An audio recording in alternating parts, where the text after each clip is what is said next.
광야는 낯설지만 우리의 인생을 그대로 반영하고 있기에 익숙한 곳이라고 할 수 있습니다. 그렇다면 누구나 살아가는 광야와 같은 인생을 어떻게 해야 하나님의 은혜였다고 고백할 수 있을까요? 다윗은 사울을 피해 광야에서의 삶을 시작하게 됩니다. 다윗은 너무 급하게 도망쳐서 아무것도 가지지 못한 채로 노베에 도착하게 되었고, 기진맥진한 다윗을 위해 제사장 아히멜렉은 진설병과 함께 골리앗의 칼을 제공해 줍니다. 이렇게 다윗이 하나님께 바쳐진 떡인 진설병을 먹을 수 있었던 것과 전리품인 골리앗의 칼까지 얻게 된 것은 비록 광야라 할지라도 하나님이 얼마든지 먹이시고 보호하시며 승리케 하신다는 것을 체험하게 하신 것이라 할 수 있습니다. 하지만 다윗은 또 다른 광야인 블레셋의 가드에서 실패를 경험하게 됩니다. 무엇보다 다윗은 아무리 두려워도 이스라엘을 떠나서는 안 되었습니다. 왜냐하면 그것은 하나님의 품을 스스로 떠나는 것과 같은 것이기 때문입니다. 그런데 다윗은 이방인의 땅에 간 것도 모자라 그곳에서 미친 척을 하지 않으면 살아남지 못할 만큼 두렵고 위급한 상황에 놓이게 되었던 것입니다. 두려워 피한 곳에서 또 다른 두려움에 떨어야 했던 것입니다. 그런데 한 가지 생각해 볼 것이 있습니다. 하나님은 다윗을 광야로도 왕궁으로도 보내실 수 있으신 분이시라는 것입니다.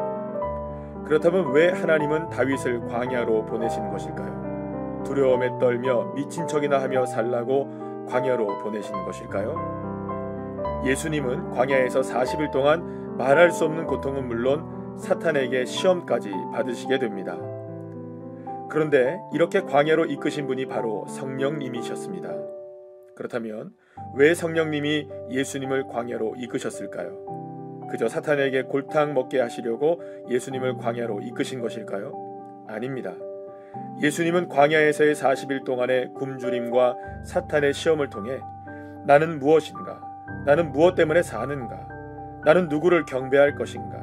나는 어떤 태도와 자세로 살아가야 하는가를 결정하셨던 것입니다. 이것이 바로 광야에서 예수님이 하신 일이십니다. 다윗도 예수님처럼 하나님에게 이끌려 광야에 있게 되었습니다. 그렇다면 다윗도 예수님처럼 광야에서 주님을 향한 믿음의 결단을 해야 했던 것입니다.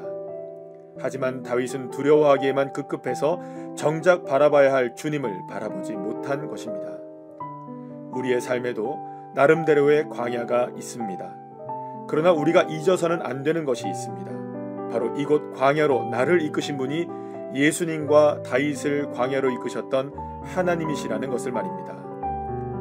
그러니 광야에서 우리는 떡으로 살 것인가 하나님의 말씀으로 살 것인가를 결정해야 합니다.